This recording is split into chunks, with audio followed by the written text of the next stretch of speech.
വിവാദങ്ങളും കൂറുമാറ്റങ്ങളും എല്ലാം കഴിഞ്ഞു. പാലക്കാട് മണ്ഡലം ഇന്ന് പോളിംഗ് ബൂത്തിലേക്ക് പോവുകയാണ്. പാലക്കാട് നടക്കുന്ന ഉപതെരഞ്ഞെടുപ്പ് ഒരു സാധാരണ തിരഞ്ഞെടുപ്പല്ല.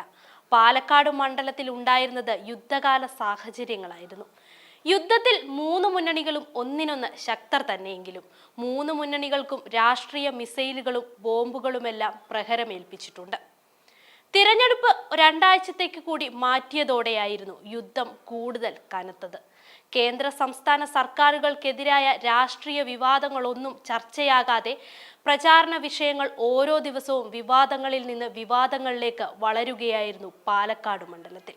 ലോക്സഭാ തിരഞ്ഞെടുപ്പിൽ ഷാഫി പറമ്പിലിനെ UDF ഏൽപ്പിച്ച രാഷ്ട്രീയ ദൗത്യമാണ് പാലക്കാട് നിയമസഭാ മണ്ഡലത്തിൽ ഉപതെരഞ്ഞെടുപ്പിന് കാരണമായത്.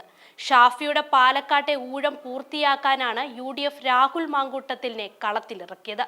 വടകരയിലെ അപ്രതീക്ഷിത സ്ഥാനാർത്ഥി മാറ്റവും തുടർന്ന് UDF നേടിയ വലിയ വിജയം ഏൽപ്പിച്ച ഷോക്കിനിടയിലാണ് ഇടതുപക്ഷത്തിന് കോൺഗ്രസ് ക്യാമ്പിൽ നിന്നും ഡോക്ടർ P സരിനെ ലഭിക്കുന്നത്. ഷാഫിക്കും VD സതീശനും എതിരെ ആരോപണങ്ങളുമായി രംഗത്തിറങ്ങിയ സരിനെ സ്ഥാനാർത്ഥിയാക്കിയതിലൂടെ മറ്റൊരു ഷോക്കാണ് CPM ലക്ഷ്യമിട്ടത്. എന്നാൽ അതൊരു ഷോക്കായി മാറിയോ എന്നത് പിന്നീട് ചർച്ച ചെയ്യാം. 2021 E ശ്രീധരൻ നടത്തിയ വലിയ മുന്നേറ്റം ഇക്കുറി വിജയമാക്കാമെന്ന പ്രതീക്ഷയിലാണ് നാട്ടുകാരനായ C കൃഷ്ണകുമാറിനെ BJP മത്സരത്തിനിറക്കിയതിന്റെ ഉദ്ദേശം. അതും തീപ്പൊരി നേതാവ് ശോഭാ സുരേന്ദ്രനെ തഴഞ്ഞുകൊണ്ട്. ഓരോ തിരഞ്ഞെടുപ്പിലും മണ്ഡലത്തിൽ വോട്ട് വർദ്ധിച്ചു വരുന്നതാണ് BJPയുടെ പ്രതീക്ഷ. എന്നാൽ 1.5 വർഷം മാത്രം കാലാവധി ബാക്കിയുള്ള നിയമസഭയിലേക്ക് നടക്കുന്ന ഉപതെരഞ്ഞെടുപ്പിനെ ശക്തമായ ത്രികോണ മത്സരമാക്കി മാറ്റിയ ഘടകങ്ങൾ മറ്റു ചിലതാണ്. വടകര ലോക്സഭാ മണ്ഡലത്തിലേക്ക് ഷാഫി പറമ്പിലിനെ നിയോഗിച്ച സമയത്ത് തന്നെ പകരം ഉയർന്ന പേരാണ് രാഹുൽ മാങ്കൂട്ടത്തിൽ.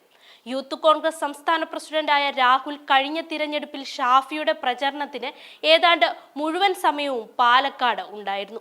യൂത്ത് കോൺഗ്രസിന്റെ സമരനായകൻ എന്ന നിലയിൽ രാഹുലിന്റെ സ്വീകാര്യതയും മാസങ്ങൾക്ക് മുൻപ് തന്നെ UDF താഴെത്തട്ടു മുതൽ തുടങ്ങിവെച്ച ശക്തമായ തിരഞ്ഞെടുപ്പ് പ്രവർത്തനവും ഗുണം ചെയ്യുമെന്നാണ് UDFന്റെ പ്രതീക്ഷ.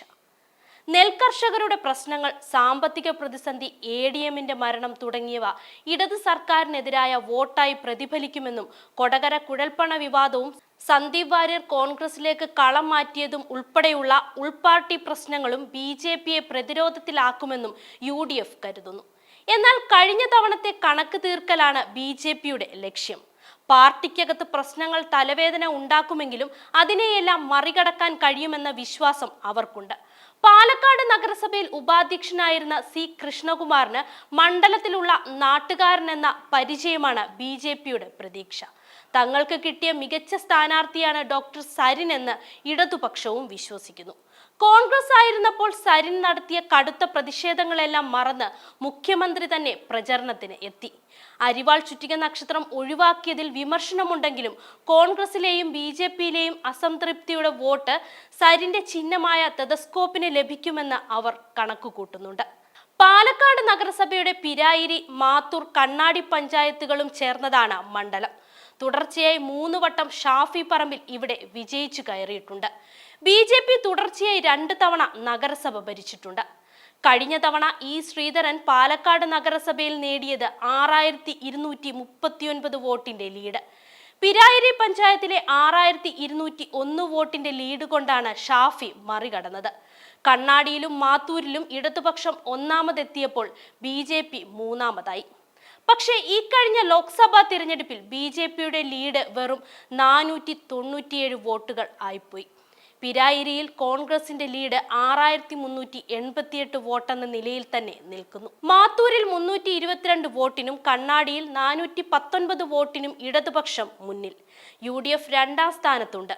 കണക്ക് അനുകൂലമെങ്കിൽ വിവാദങ്ങൾ വോട്ട് ചോർത്താതിരിക്കാൻ UDF കഠിനാധ്വാനം തന്നെ നടത്തിയിട്ടുണ്ട് ഇവിടെ.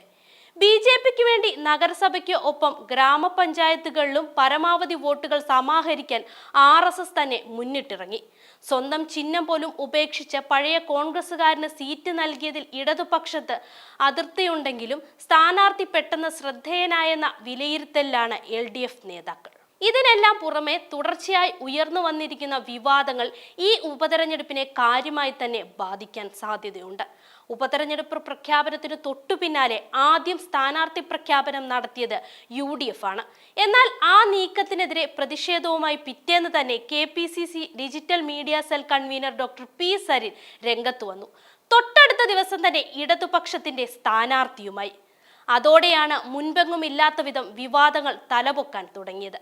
കെ മുരളീധരനെ സ്ഥാനാർത്ഥിയായി ശുപാർശ ചെയ്തുകൊണ്ട് ജില്ലാ കോൺഗ്രസ് കമ്മിറ്റിക്ക് അയച്ച കത്ത്, രാത്രി പണം കടത്തിയെന്നാരോപിച്ച് പോലീസിന്റെ പാതിരാ റെയ്ഡ് നാടകം, CCTVയിലെ നീല ട്രോളി ബാഗ്, EP ജയരാജന്റെ ആത്മകഥ, ഇരട്ട വോട്ട്, വ്യാജ വോട്ട് ആരോപണം, ഏറ്റവും ഒടുവിൽ BJP മുൻ വക്താവ് സന്ദീപ് വാര്യരുടെ കോൺഗ്രസ് പ്രവേശനം, ഇങ്ങനെ ഓരോ ദിവസവും പുതിയ പുതിയ വിഷയങ്ങൾ ചർച്ചകളിലും വാർത്തകളിലും ഇടം പിടിച്ചു. ഇതിനിടയിൽ ഭരണത്തിലെ പാളിച്ചയും നെല്ല് സംഭരണത്തിലെ താളപ്പിഴയും കണ്ണൂർ ADMന്റെ മരണവും പാലക്കാട് മെഡിക്കൽ കോളേജിന്റെ പോരായ്മകളും ചർച്ചയാകാതിരിക്കാൻ ഇടതുപക്ഷം പ്രത്യേകം ശ്രദ്ധിച്ചിരുന്നു. അതേസമയം മുണ്ടക്കൈ ചൂരൽമല ഉരുൾപൊട്ടൽ ദുരന്തത്തിൽ കേന്ദ്ര സഹായം നിഷേധിച്ചത് അവസാന ദിവസങ്ങളിൽ UDFും LDFും ചർച്ചയാക്കി. കോൺഗ്രസിലെ എതിർപ്പിന്റെ സ്വരത്തിന് പരമാവധി പ്രചാരണം നൽകാനും സരിൻ ഉന്നയിച്ച ഡീൽ ആരോപണം ഏറ്റെടുക്കാനുമാണ് LDF ശ്രമിച്ചത്. കൊടകര കുഴൽപ്പണക്കേസ് വീണ്ടും ചർച്ചയായപ്പോഴാണ് പാലക്കാട്ടെ ഹോട്ടലിൽ കള്ളപ്പണം കൊണ്ടുവന്നു എന്ന പേരിൽ പോലീസിന്റെ പാതിരാ റെയ്ഡ് നടന്നത്. വനിതാ നേതാക്കളുടെ മുറികളിൽ ഉൾപ്പെടെ നടത്തിയ പരിശോധനയ്ക്ക് ഒടുവിൽ ഒന്നും കിട്ടിയില്ലെന്ന് എഴുതി കൊടുക്കേണ്ടി വന്ന പോലീസും നാണം കെട്ടു. റെയ്ഡിന്റെ സമയത്ത് കോൺഗ്രസ് നേതാക്കൾക്കും സ്ഥാനാർത്ഥിക്കുമെതിരെ ആരോപണമുന്നയിച്ച് CPM BJP നേതാക്കൾ എത്തിയത് അവർ തമ്മിലുള്ള ഡീലിന് തെളിവാണെന്ന് ആരോപണമുന്നയിക്കാൻ UDFന് അവസരവും നൽകി. 2021 E. ശ്രീധരൻ ഷാഫി പറമ്പിൽ 3859 വോട്ടുകൾക്ക് തോൽപ്പിച്ചതിന് പിന്നിൽ CPMന്റെ വോട്ടുകൾ ഉണ്ടെന്നും കേന്ദ്ര കമ്മിറ്റി അംഗം AK ബാലന്റെയും സ്ഥാനാർത്ഥി സരിന്റെയും ഏറ്റുപറച്ചിലും LDFനെ കൂടുതൽ പ്രതിരോധത്തിലാക്കി. എന്തായാലും 13-ന് നടക്കേണ്ടിയിരുന്നതായിരുന്നു പാലക്കാട് ഉപതെരഞ്ഞെടുപ്പ്. അന്ന് കൽപ്പാത്തിയിലെ ഒന്നാം തേരായതുകൊണ്ട് തെരഞ്ഞെടുപ്പ് മാറ്റിവെക്കാൻ 3 മുന്നണികളും ഒരുപോലെ ആവശ്യപ്പെട്ടു. തേരൊക്കെ മംഗളമായി അവസാനിച്ചു. പാലക്കാട് മണ്ഡലത്തിലെ ജനങ്ങൾ ഇന്ന് പോളിംഗ് ബൂത്തിൽ വിധിയെഴുതും. ഇനി വിജയത്തേരിലേറി നിയമസഭയിലേക്ക് പോകുന്നത് ആരെന്നറിയാൻ കാത്തിരിക്കാം.